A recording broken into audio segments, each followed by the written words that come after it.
Welcome back to another From Recap with Love edition of A Review to a Kill here on fanboysanonymous.com. I am your host as always, Tony Mango. Joining me as always are Callum Wiggins and Robert DeFelice. Number 2. We're going to find out what number 2 is on this. You can see on your screen right now a whole list of villains. And what we're doing here is we are doing another edition of our tier list rankings and our Mount Rushmore, focusing on the main villains of the series. Now, we could have done one overall thing for villains, but I figured, there's just too many of them. And there's a difference between the main villain and the henchman. We've kind of differentiated them already when we've talked about this before. Some little debates about whether or not somebody might fit into the one category or another one or whatever, but this is what we ended up deciding on when we went through here. And last time around, or whatever one you're listening to, it's probably going in order the way we are. We did a whole thing with the first part where we were doing a slow reveal of how our rankings ended up going. I figured, you know what? We don't need to do the whole slow reveal. So you can see on your screen right now, this is our full rankings of the villains. This is how we ended up settling down on each of our individual lists. As obviously you can see, there's Tony. There's his list. His meaning me. I don't know why I said his list. It's kind of weird. There's Rob's list over here. There's Callum's list over here. So not to beleaguer. That's the word. Wow, I'm all over it today. This is what you get when you haven't slept yet. Not to go through each individual thing, but we do have some crossovers. We have some big differences between them as well. Going to touch on some of those. We're going to explain how we got to our combo ranking, and then we're going to toss things over to our tier list and sort out our Mount Rushmore. So, first question I'm going to bring up to you guys. If I were to just say to you, Bond villain, who do you think of? Hank Scorpio. Scorpio, doo-doo. No, but it'd probably be Scaramanga. Blofeld.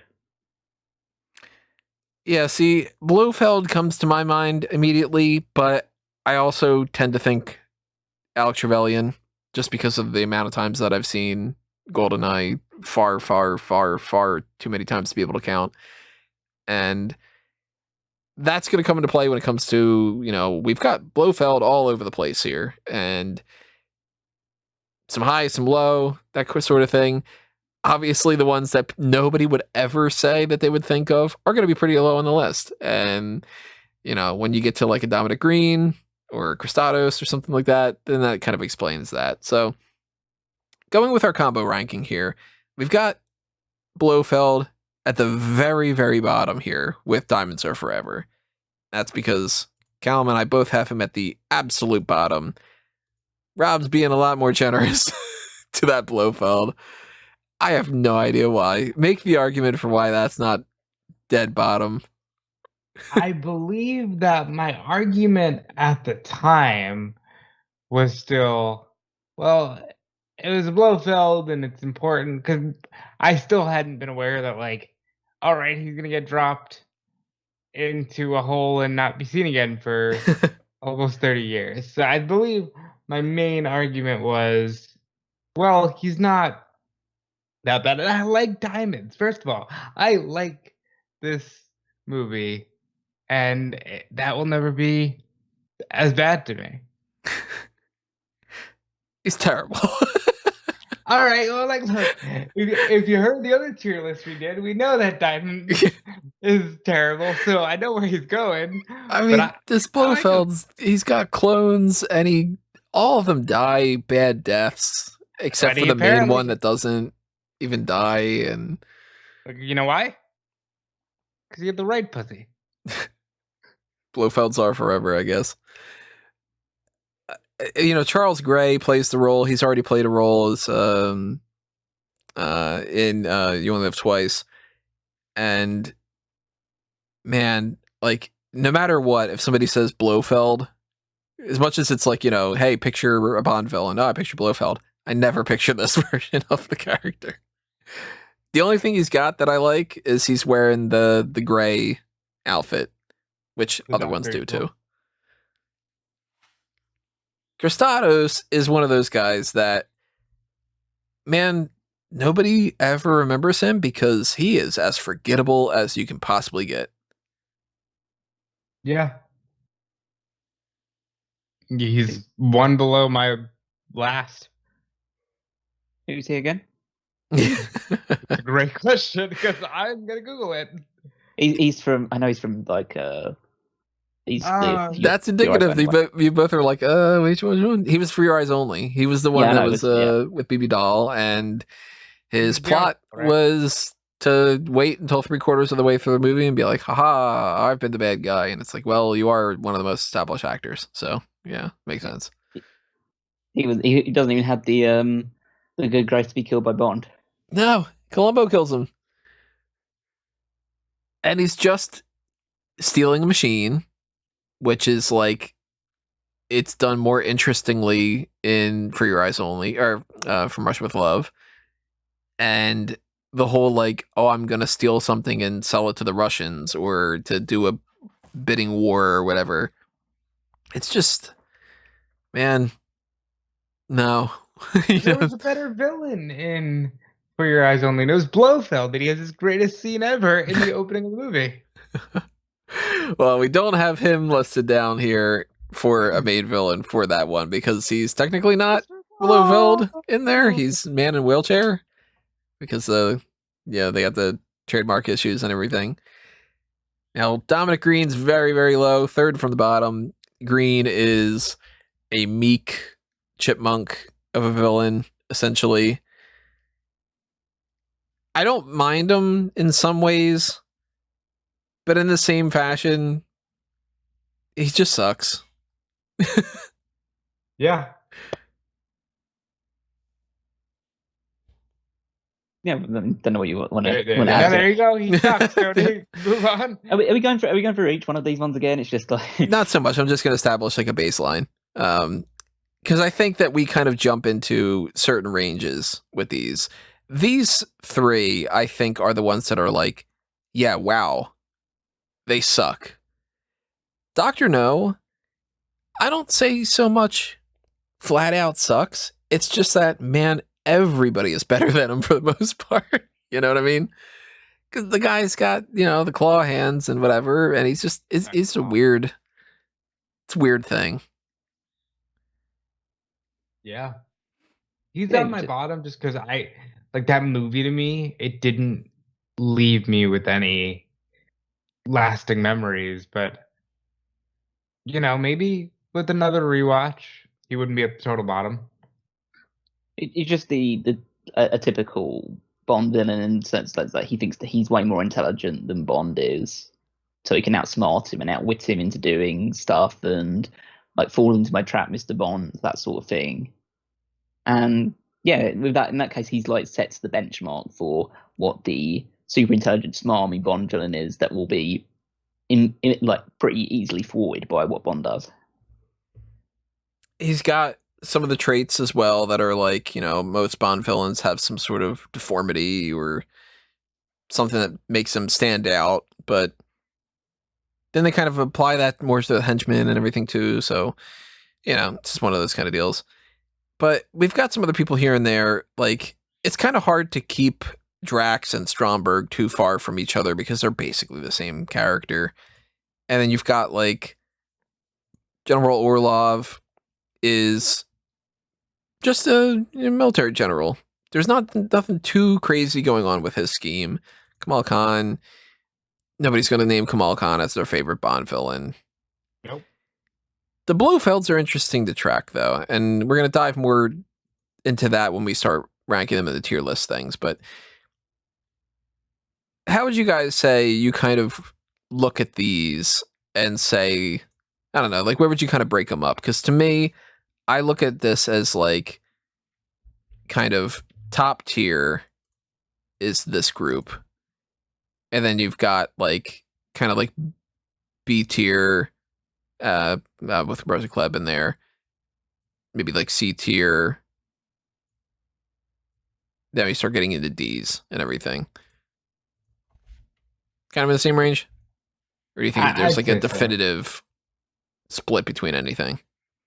So Blofeld for me, my highest is directly in the top 10 just because the Blofelds don't make enough of an impact throughout the series because obviously they're gone very early on, but it is still so iconic that I feel like when we start to tier list them, I don't see many of them making it past B. Yeah, Yeah, we'll I definitely would dive more into that.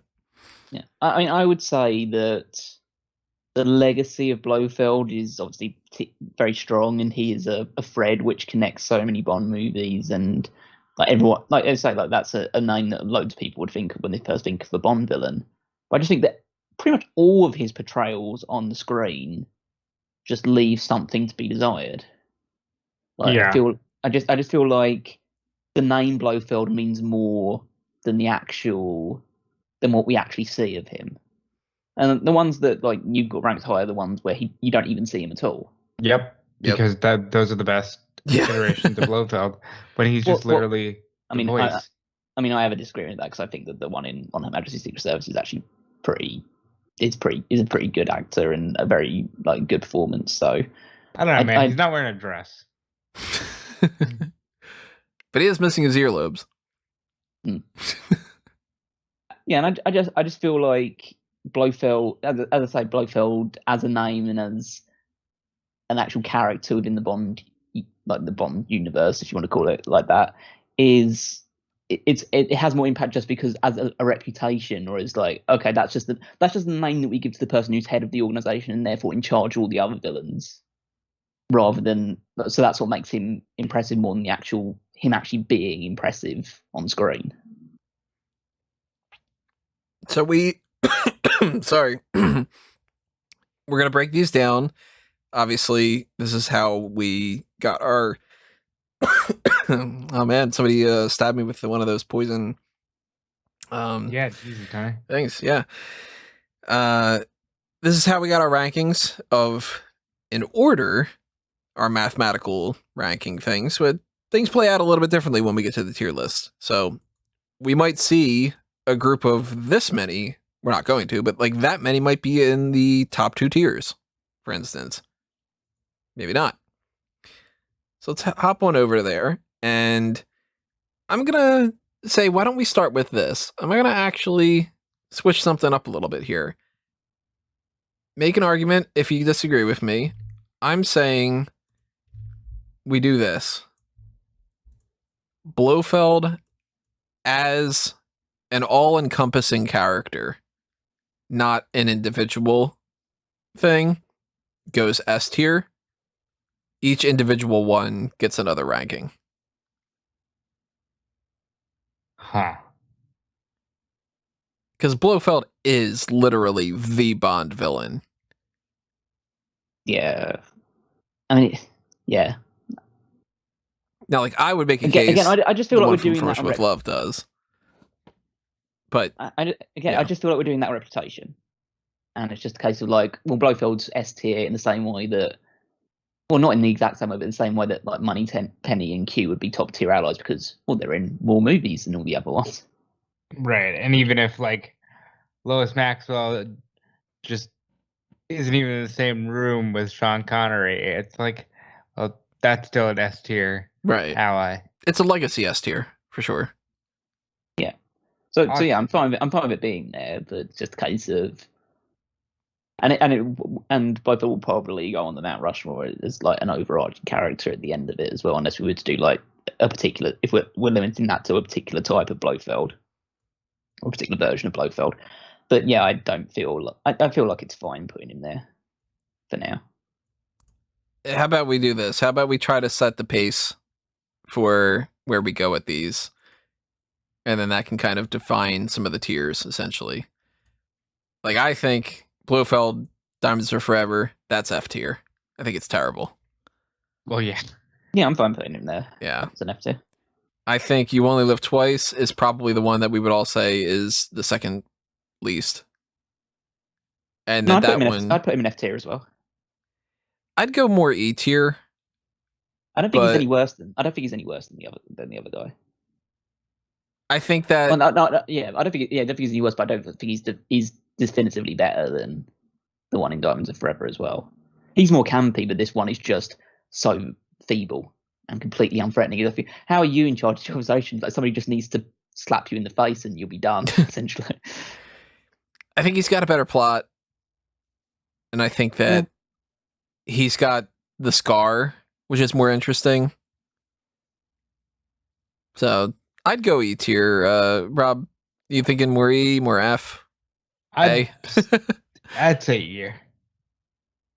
I'd say E. All right, so let's go E on that one. I definitely think this version is the best. I'd go S tier for this one. I don't know if you guys would agree or not, but B. Because to me, this is the most threatening that Blofeld ever is. It's a fucking voice. It's B. Where are you going, Rob? I'd maybe say A, but I'm not putting him in S tier. But I also like Callum's. It's fucking voice. Just definitive with that. It's basically the same character as Thunderball, so I'm gonna go A for Thunderball. What are you guys thinking? Fucking voice. And the voice says number 2, so it's great. Rob, where are you going? Is it A or B? Or B. All right, so we'll make that distinction. Now, I'm not big on Her Majesty's Secret Service, but I do think that he is better than Hans Oberhauser. I'd potentially go Oberhauser is D and Secret Service is C, and just literally have it across the board like that. You know what I mean? This might be a hot take, but I'd consider Oberhauser F. The more I think about it, the more I mean, it is really stupid about the whole. The more I hate the swerve. Even like I can deal with the Blofeld swerve. If it was just that, he'd be like, D, maybe even C. But the brother thing puts him in F for me mentally. I think he's an E, personally, just because I can understand Rob's reasons for putting him in the F1. I think the fact that he's played by Christoph Waltz saves him from going on F for me. But I think that the overarching idea of like needing to make Blofeld intimately related to Bond is completely nonsensical, and it doesn't add anything to the plot. Adds nothing. If anything, it just makes it more confusing about all the stuff that's happened beforehand. Yeah, it just hurts it. It doesn't help it. So I'd say he's an E1 because his story hurts the plot of the entire movie. So, and also his performance is too campy. And to be fair, with No Time to Die, we might end up adjusting higher or lower for that because we don't know how he plays into that. And then, of course, we would have like Safin and whatever else. But I will say this in terms of like the reasons why you could probably put like from the For Rush of Love and Thunderbolts, because they are just a voice. You can kind of just in your mind think that this guy is in charge of the operation, right? Whereas you can't look on any of the ones from You Only Live Twice, Secret Service, or Died Forever, and think like, how the fuck is this person in charge of the entire thing? Yep. Because just being the voice, he's just the threatening guy that everybody's afraid of, and whereas I feel like the one on Her Majesty's Secret Service actually gets physical with Bond, and he looks more imposing than the others do. So I feel like you could actually somewhat buy, like he's not perfect, but I think you could somewhat buy into the fact that this guy is in charge of the organization. I think he's too weak in the movie. He kind of just like sits around in a sweater. I think that like he in his mind he outsmarts Bond. You have the nice little shot of him like being very callous in terms of like the Bond's ally who's just hung out essentially and killed by him, and how like darkly he responds to that. The plan that he tries to enact is bizarre in terms of like the women sleeper agents and stuff like that. But I feel like he's more physically imposing, and he does go toe to toe with Bond. So I would say no lower than C, but I think my argument would be for a B with him. I also think one of the reasons that I'm not all that big on Blofeld from there,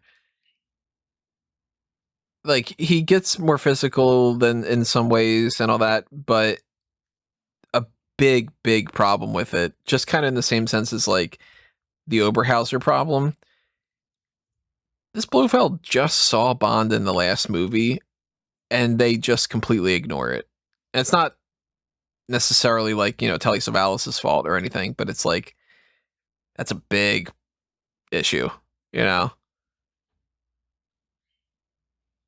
Yeah, I'd say B. He manages to pull off something really impactful to the series. I'd say B. So that's 2 votes for B, right? Yeah. Mm-hmm. I always give more credit to Irma See, Bunt. but I like. I don't Which know. Irma Bunt's not on this list. She's on the henchman list, for anybody who's wondering. Maybe you move Thunderball to see. I don't know. The thing with Thunderball that I really, really love is when he kills the Spectre agent. That's just a definitive, like, hey, I'm killing my own people here. And it's intimidating as hell. Like, the people are afraid of Blofeld. Plus, you got, like, that's an iconic scene, too. They make fun of it in Austin Powers. Yeah, I don't mind him being there. I just don't think he should be any higher. So if this is where we're ranking when it comes to Blofelds, for anybody who's wondering, then there's your Blofeld tier list ranking. Not going to do, like, anything for any of the other ones, because there is no connection between any of the other things. We're not going to be like, oh, the other double O's. There's only one other double O, and so on and so forth. But I don't know. Let's bounce around here. Well, we're going S tier for Franz. Yeah. So with Franz, his believability is what sells it for me. Like, this is possibly like a real guy you could encounter in life. He's cold-blooded as all hell. I mean, the first thing we see from him is that he's whipping Lupe. He's killing his own men. He's charming at the same time, which is weird. He's got some great liners. He does the whole thing of like, loyalty is more important to me than money, and he shows it. He's smart. He's vicious in a lot of ways. The airhead death, which is the only way I can think to describe that, was one of the most gruesome things I've seen in this franchise. Love that part. Sanchez is, I mean, he's the one that we ranked number 1. Like, of course, we're going to go S tier for Sanchez, right? For that matter, should we just lock in Scaramanga's S tier as well? Scaramanga's my favorite villain. Because Scaramanga's fucking amazing. Incredibly charismatic. He speaks to Bond as an equal. Realistically, The Man with the Golden Gun is almost as much a Scaramanga movie as it is a Bond movie. And he's the best equivalent at that time frame, because they do it similarly with Trevelyan, of what if Bond was evil. Because he's sophisticated, he's charming, he's a good shot, obviously, because he's, the man with the golden gun, charges $1 million shot. And it's kind of just a reflection of Bond, because before that, you get like, Goldfinger doesn't have anything in common with Bond for the most part. Largo doesn't have much in common with Bond. Blofeld, no, et cetera, et cetera. You get to Scaramanga, and it's like, okay, this guy actually is a threat. And when they do that duel, Bond could get shot. Of course, he's not going to, because there's like 20 films after that. You know what I mean? But he could. He could. There's an actual threat there for it. Scaramanga's iconic. He's got a great tool that he uses that everybody knows, the golden gun. I want to get a prop of the golden gun so bad. I tried to make one when I was a kid.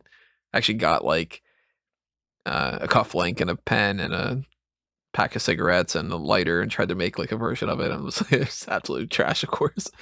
But you can't go wrong with Before Scaramanga. your birthday, pal. I would have set that one up for you.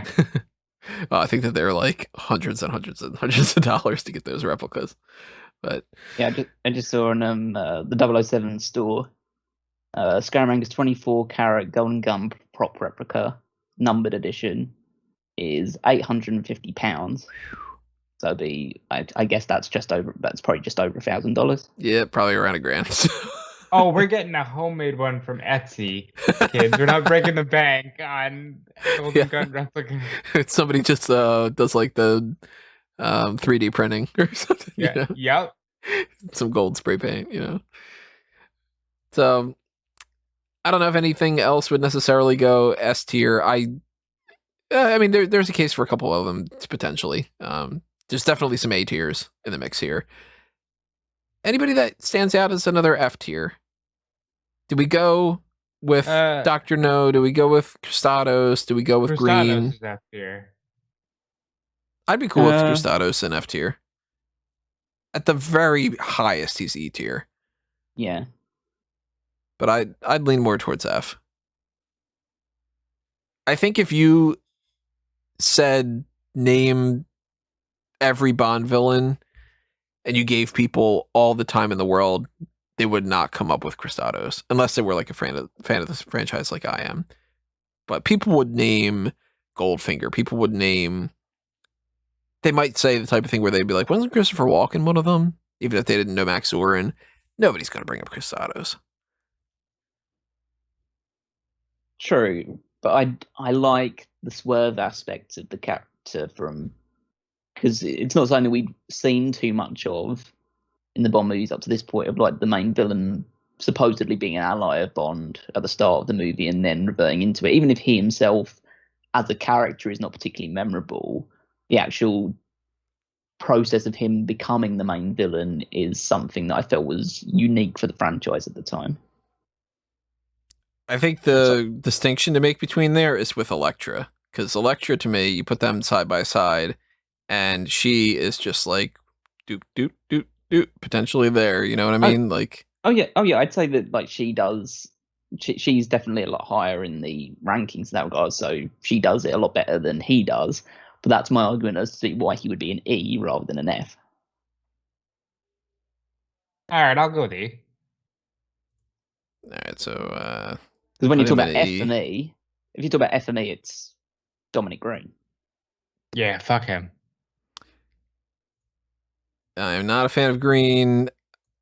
I would have put him probably an E, but I'm okay with F because he, again, like nobody really digs Dominic Green. Since we did talk about Elektra, I think she goes either an A or B. I'm not too sure about which one. I'd be very happy with putting her in A. Because she is the first, like, real femme fatale main villain. And there's arguments, people go like, oh, Renard's the main. No, Renard's more of a henchman. Like, it was more of a case of, do we put Renard on the main villain thing rather than do we put Elektra on there? Elektra's definitely the main villain of that film. The thing with Renard is it's like a swerve. You think he's the main villain, and then they hit you with the reality. And I wouldn't put them anywhere near the same tier. I'd put Renard maybe in C and Elektra in A. I'd put Elektra A. I think I'd probably put Renard in D. Just don't feel like he's particularly memorable.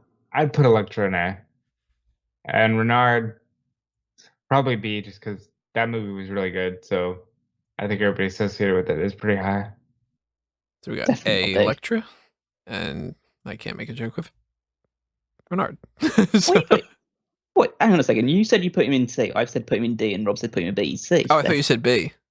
No, I said D. Oh, yeah. Okay, well then he goes in C. Oh, you didn't say B? Yeah, I thought you said B. I didn't say B. What it sounded like Renard? Okay, Jesus. Leave a comment below. Did he say B? Oh, the man who can't feel anything. Oh, that's such a deep character. Oh, he's so upset that he can't feel anything. Oh, I mean, what C stands for? Bernard. Can't feel anything because it's so sad. Where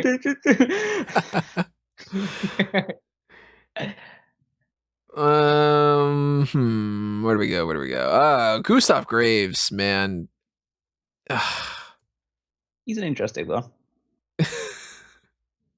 He's hovering around these spots. Because he's Colonel Moon and Gustav Graves, if they were two separate characters, and if they were just in a less campy scenario, could be great Bond villains.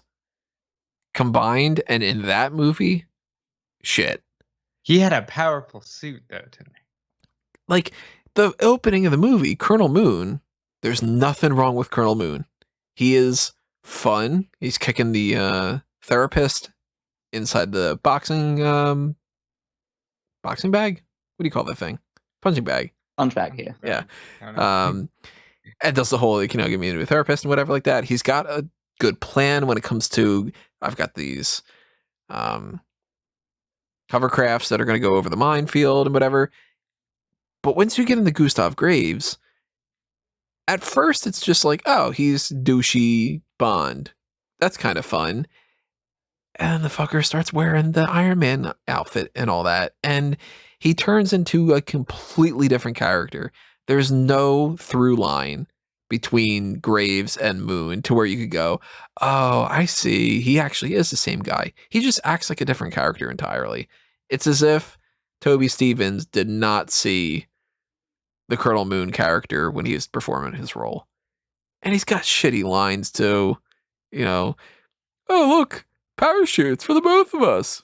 Whoops. It's like, it's a shame. Because Toby Stevens, he could have done a great job in a different thing. Could have even potentially been a decent Bond. He apparently voices Bond in like the audiobooks. Huh. That is interesting. I'm leaning more towards F tier. I'll put him in E. I think he's D. All right, we're going to E I then. think he's. I like how smug he is. It's like very hateable. And like But I that's think, like the beginning of he's- Gustav Graves, the smug stuff is fun. It's just that everything turns to shit. Yeah. Yeah, he's in a terrible movie, but I think that he's a good aspect of a terrible movie. But yeah, Where are we going next? Where do we feel most comfortable ranking Max Zorin? I'm just gonna move him here. This isn't me saying T tier. It's just moving him. Zorin. Zorin's fun. Zorin's kooky. Zorin's believable in some ways, but he's also not like an A tier in my mind. I mean, it's hard to say that he's believable in terms of the fact that he's made essentially from a genetic experiment. He's pretty much like, that's the reason why he's so crazy and fucked in the head. It's just like, oh, he's scientifically brilliant, but that's because some sort of I don't know, like quote unquote Nazi experiments that's done in the past and stuff like that. They ended up with him growing up the way that he is. So it's kind of far-fetched in that reason. Like, I feel like I love watching what he does, and I feel like he's really fun to watch. But I feel like if I was to put him in A tier or higher, I'd feel like that's disrespectful to the people in A tier and S tier. Yeah, like B is kind of the highest that he can go. Because he's just too bizarre to go higher than that. Yeah, it's like I can't take him seriously, but he's fun. Yeah, and there is a value to just ranking based off of how flat out fun and interesting these characters are too, and so memorable. And he's right. He's very memorable. 3 votes for B. I would put him in B. Yeah, happy with that. That's where he is saddled. Very much so. He's happiest in B tier. I'm most comfortable in the B. I do not like Stromberg. I like Stromberg. Drax is pretty much the same, although I like Drax so much better, but even though I like Drax so much better, I can't rank him so much higher. To me, this is where I would rank. I'd say D, with the potential for C, if Callum was to sway me. If he wanted that. I kind of like. I kind of like the megalomaniac villains to a degree. Like these two are very similar in the fact that like one of them wants to sink the world and create a whole new civilization underwater, and Drax wants to do the same thing in space instead, and they create whole new utopias with their own people based around that. And again, that's far fetched, but that is the more villain, really, the one that who wants to take over the world, would either take over the world or change the world in their own image. So I don't know, because like you can't take him super seriously. You can't take Stromberg seriously because you can't take him seriously both of them in a physical level. No, neither of them are physical threats whatsoever. They're heavy to do it. I feel like both their deaths aren't particularly spectacular, because one of them just gets put into an airlock pretty much, and the other one gets shot multiple times. Yeah, see that's potentially an argument for like how do you weigh certain things, because to me, like, it's so much more memorable that Drax gets the gadget, the little restart gun, and then gets pushed out an airlock, and he gets the quip death afterward, because Holly's like what about Drax, and you don't get the same sort of thing with Stromberg, because Bond literally just shoots him when he's sitting down. And Stromberg, for the majority of the film, is just sitting down at a table. And that's it. And it's like, well, man, he couldn't have gotten eaten by the shark, or like there couldn't have been some kind of a really, he's swimming with the fishes kind of a line, or like. And I also rank like Drax, to me, his scene with the snapping his fingers and the dogs eat the meat, and then sicking the dogs on Corinne, and then having the hunting scene, infinitely better than anything that Stromberg does. The most interesting thing that Stromberg has in the movie, I think, is actually not even Stromberg. It's just when Bond is told Mr. Stromberg doesn't like shaking hands, and Bond immediately goes to shake his hand. Fucking love that. That's so the "you've had your six" line, right? the movie where it's like Smith and Wesson and you've had your six. No, that's Dr. No. God, we never watched these fucking movies. This is one where Ethan Hunt does something. I mean, based on your description, I'm actually fine with putting Drax in C and Stromberg in D. I wouldn't put Stromberg any lower than that. I'd put Drax above just because I like Moonraker more. Moonraker is one of the more fun movies. Go back and check that one out, everybody, if you didn't check out our tier list for the movies specifically. I'm a huge fan of Trevelyan. I would argue that I can understand if we don't put him on S tier, but I think he has to go on A tier at the very least. Nope. I was thinking high B. Yep. You guys are killing me.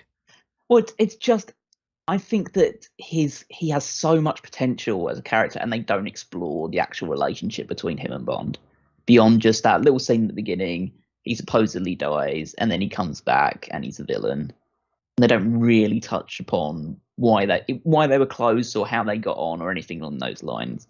It's a great concept. It just isn't fulfilled, I don't feel. You guys can. I'm gonna throw this one out there. Silva on S tier? No, I wouldn't go S tier for Silva. I'd go A for him. I think the quality of his movie really bumps him up. I think just that's what someone that you do explore the story on, and it does make sense in all those aspects. Someone you do flesh out as an actual, like, why he is the way that he is. The only thing you really get with Trevelyan is the fact that his parents were killed in this sort of thing. It's just like, oh, what a massive oversight that his parents were killed in this way, and we didn't recognize it, so we made him a secret agent. And now, it turns out he does know about his parents and all that other stuff. And I'd lean more towards B+ for Silva, because a good portion of it is not even knowing who's doing it in the movie. Once you know Silva's got some great stuff to him. He's really an intriguing character, but I also really don't like that subway thing. I mean, it's not the greatest part of it, but I was into it for the most part, and I just feel like he's a more fleshed out, interesting character than Trevelyan. He's less. He is like bizarre in a lot of elements and the way that he approaches things, but he's more believable than Zorin. So I think that I would say he has to go in A tier. So you got an S, an A, and a B. So that would be an A. Yep. Right. Because I think you said S tier. Yeah. I did. I would say Lashif is in contention for S or A. I'd say A. Yeah, I'd say A as well, because he's not the. You can tell that he's a pawn in all of this, really. That's the one thing that holds him back a little bit. He's great though. Great character. He's got the weeping blood gimmick. Great character. Big fan. Oh yeah, excellent like story arc. The fact that like it's amazing that we put him at number one. That the whole thing that he does really in the movie, besides obviously the torture scene, is just play cards with Bond. Yeah, lose a card game. Yeah, but it's got so much more killed. tension. They tell so much tension and story with that compared to a lot of the other stuff that some of these other villains do. So yeah, I'd say he's definitely an A. But just the fact that you can essentially he's under the cosh as much as Bond is throughout the entire movie makes him feel like, okay, this guy isn't in charge really. He's a middleman. So it's funny to think that he fundamentally is just a loser because he loses the money and then he loses the poker game and then he gets killed. But he was great. So good doing it. Right, that's the thing. And he almost loses his girlfriend's arm. So let's talk about Koskov. I love Koskov, but I can't make the argument for him on S tier, of course. Yeah. If he would have met a satisfying end, I think I'd feel better about putting him in one of the top 2 tiers, but I'll say B. I'll go B. He didn't die the way I needed him to. I think he's a D. For Dick? I mean, he was. I mean, again, he's another example of the, I'm on your side at the start of it, but now I'm turning against it. But he doesn't come across in any way threatening. Oh, I think he's a weasel. Yeah, I think he's a bit too goofy. I think he's like, if he was a henchman, then he would be a great henchman. But if you're supposed to believe that he's a main villain, then he's a pretty weak character. I think he's Dominic Green done right. Like, he's smarmy, he's an ass. He gets away with a lot. Yeah, but I'd go so far to say that Dominic Green done right could be no higher than a C, because Dominic Green, in his very essence, is not a particularly good villain. Let's see where we're going to go here. So you're a much bigger fan of Brad Whitaker. To me, Whitaker is kind of one note. He's just there to be the tough guy a little bit more so. I don't get the psychotic side as much as you do with Whitaker. He's just so unbelievably hateable. Just from the moment that you see like his arrangement and then all of the statues of dictators, and you just go, yes, I'm supposed to hate this guy. And then he does nothing throughout the rest of the movie to make you think otherwise. Yes, it's one note, but that one note is exactly what it's supposed to be, which is this is a guy who has no real moral code or compass to him. He's somebody who just, as they describe it, it's just like he's a guy who didn't do anything militarily, but still thinks that he's a great general and leader and warrior.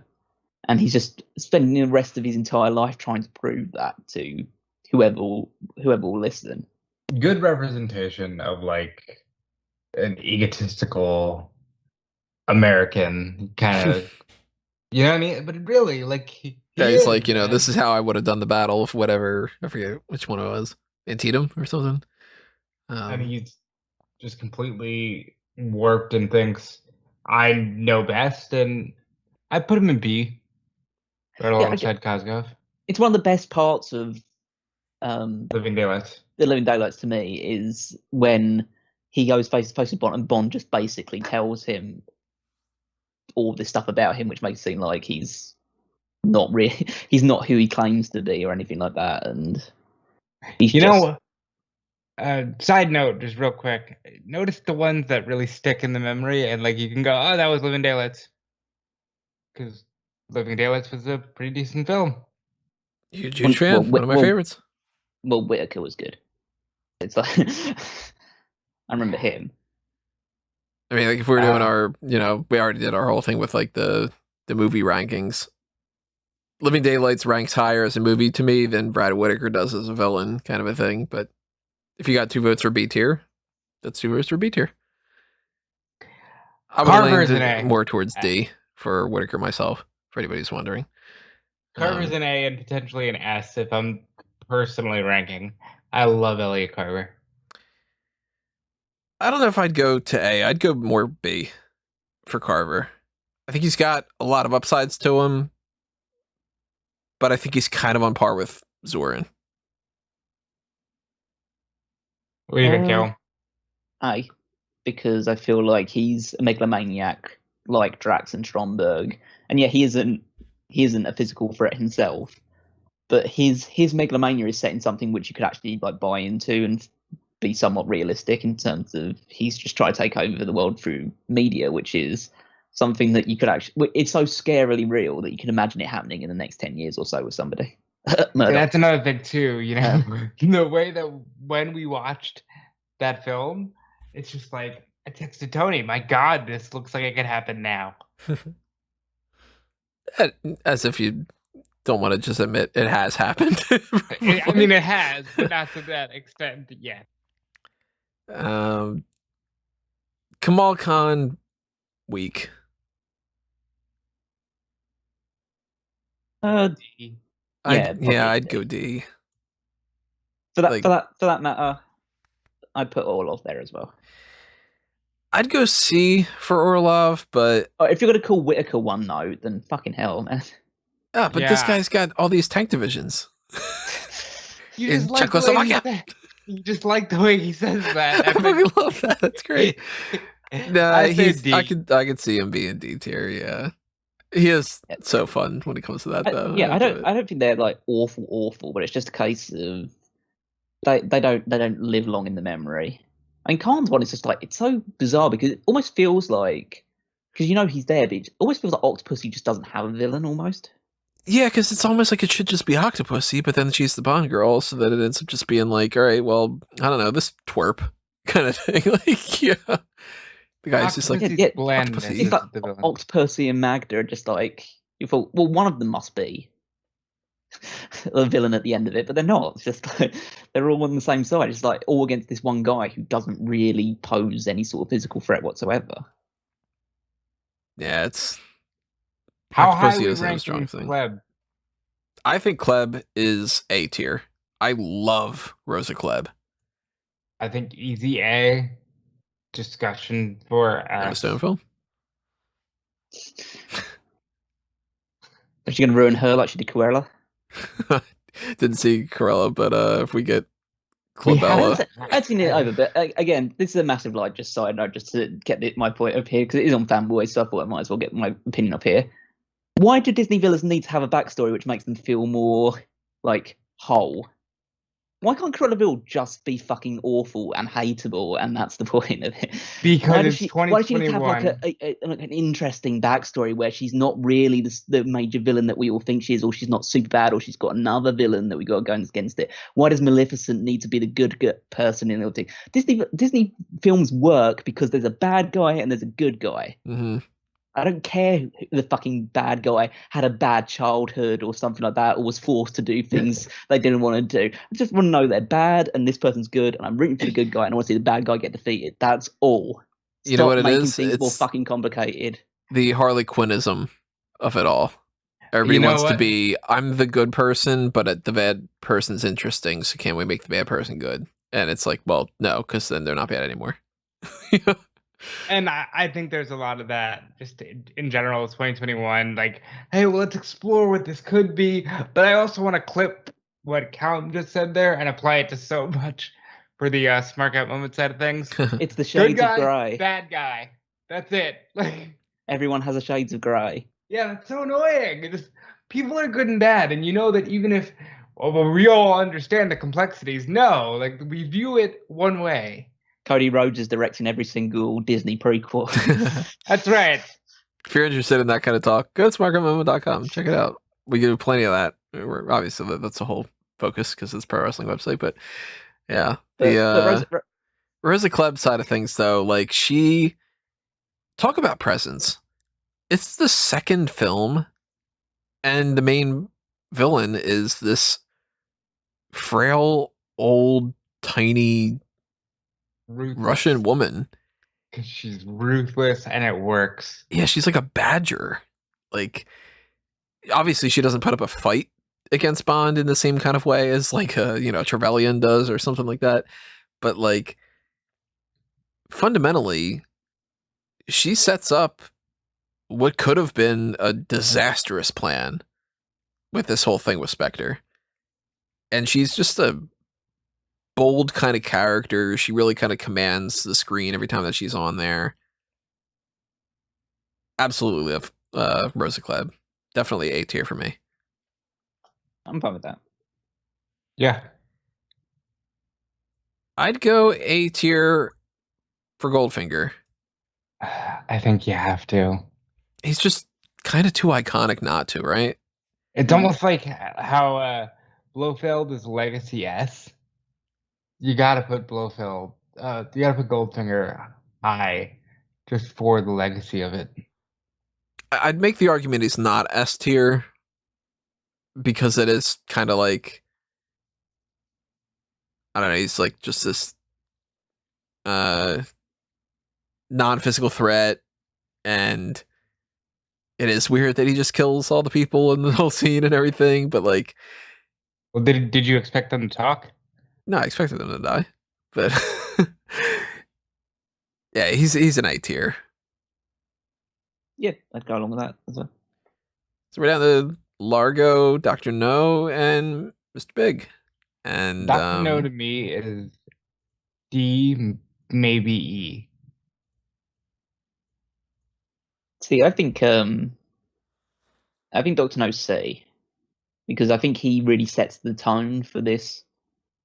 The kind of like the smarmy, but it sets a lot of like precedents for what the Bond thing will be going forward for the villains. It's just like, here, Mr. Bond, sit down here. Oh, you're my equal. Like we'll discuss all these things, but I'll speak about things that you couldn't possibly understand because you're just a blunt instrument. And so I will talk about how I'm much more sophisticated and how all this plan has come together, and I have you trapped in this lair.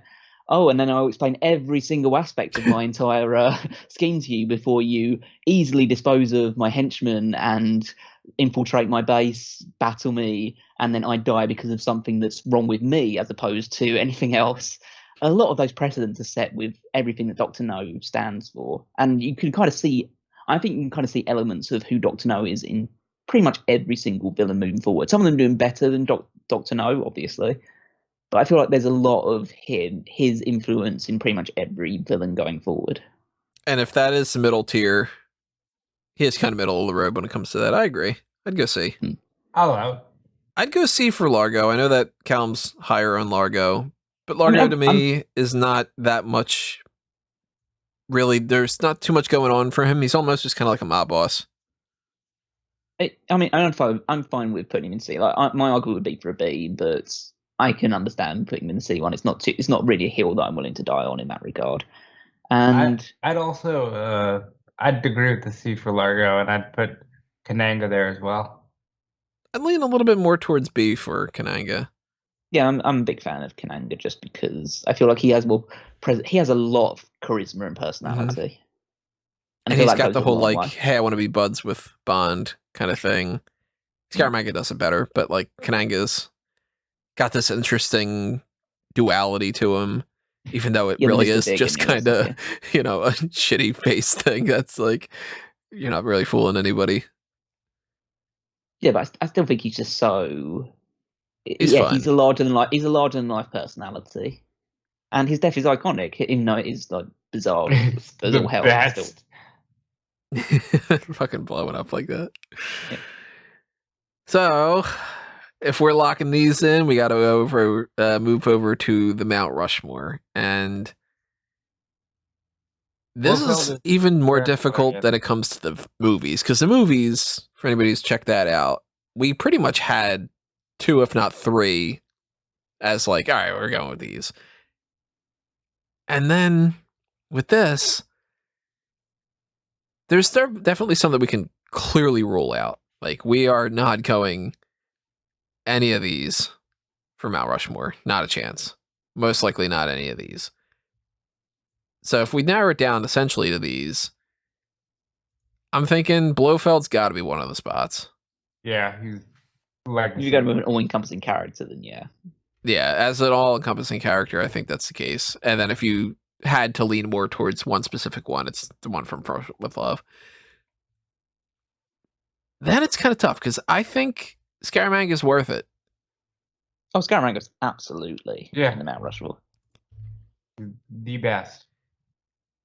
And the other two, I don't feel strongly about Sanchez. yeah, I don't I quite. No, I agree. No, I thought he was great for his believability. I don't think he's a legacy Mount Rushmore Bond villain.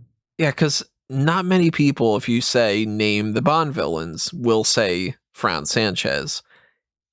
Then again, that's partially because License to Kill is not one of the absolute biggest box office ones. Goldfinger, I think, is one of them. So I'll just put my cards on the table. Not that I don't love the discussion, It's Weavy. but I think we both know that Goldfinger's on there, and I'd make the argument that the fourth for me is Klebb. No. I wouldn't be opposed to it, but I'm. Well, can we all agree on Goldfinger? Or do you have a case against Goldfinger, Callum? Well, just a case of like what there's a reason why I put him in A tier rather than S tier. I know that the iconic nature of the movie itself is kind of powering him into this as well. So it's like the reason why, even though Goldfinger is like I don't say middle tier, but like a B tier movie, but it sets so many precedents and stuff like that. That's kind of why we're putting Goldfinger on the Mount Rushmore rather than actually assessing the character itself. Yeah, legacy does have a big factor to go with it. Yeah. And so I'm not like against him going on there. I just feel like, put it this way, if Goldfinger goes on there, Rosa Klebb cannot go on the Mount Rushmore. I would agree that, okay, only one of them can do it as far as legacy. I could see that, and I could almost kind of twist that argument into, and this, I never thought I'd be saying this, maybe Elektra. No, I think Elektra obviously does an excellent job, but for me, it's you go Raoul Silver or Lashifra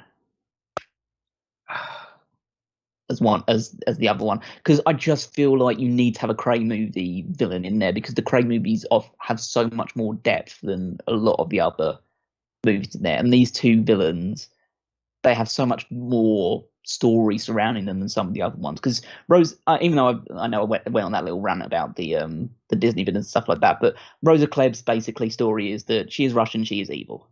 That's basically what you know about her in the definitive end of things. Carver and King, you know a little bit more about. King in particular, I think her backstory is very well told, and it's an understandable decision why she goes from the good side and then turns to the bad side. So maybe you could make the argument like she's the defensive version of the supposed ally turned main villain. And the femme fatale. I just think that, especially when you look at, and out of Lashifra and Raoul Silver, and I don't believe I'm saying this as well because how revered we think Casino Royale is and all this other stuff, but my choice would be Silver because... Me too. If it was between those two. Yeah, he just weaves through the entire story, and he goes from being like causing all this carnage before you see him, but then his connection with M is just such a powerful thing throughout the entire movie, and Skyfall is powered by the performances of Bond and M. but their performances aren't as powerful if they don't have that strong antagonist on the other side of things. And Silver, I think, is a really good example of that. And he has the kookiness of someone like a Max Zorin, but he still has the threatening nature and the realism of what Alec was trying to do, because he's like using technology to hack into all this stuff, and still the aggressiveness, because the way that he kills Severin is the same ruthless streak that someone like Whitaker or Trevelyan would demonstrate. So an argument I can see for Silva is he's a former MI6 agent like Trevelyan. He's got the wackiness of Zorin. He has a kind of buddy sort of nature for a temporary moment here and there, but a little bit kind of like a Kananga type. He has the connection to M like Elektra does. He's a physical threat. He's kind of psychotic, like a little bit like combination of these two, and not really psychotic for Scaramanga, but like physical threat and like a dark representation of Bond. Same kind of thing as like Trevelyan. I can see him kind of like, he checks off a lot of things. I already told you I thought he was S tier. So, I mean, I'm fine with Silva getting on the list. I think that's a solid Mount Rushmore for that. You got the Dr. Evil, iconic man behind the chair, pulling all the strings. You got the sophisticated, let's eat dinner before I try to kill you, physical threat, and classy assassin. You got the megalomaniac, I'm gonna do this for profit, make a big scene out of something. And you got the psycho personal connection MI6 agent. That pretty much solves it up. Yeah. I like that for. You got Silva's got a facial deformity. Blofeld does as well. Not that you don't see that version of that we actually like better.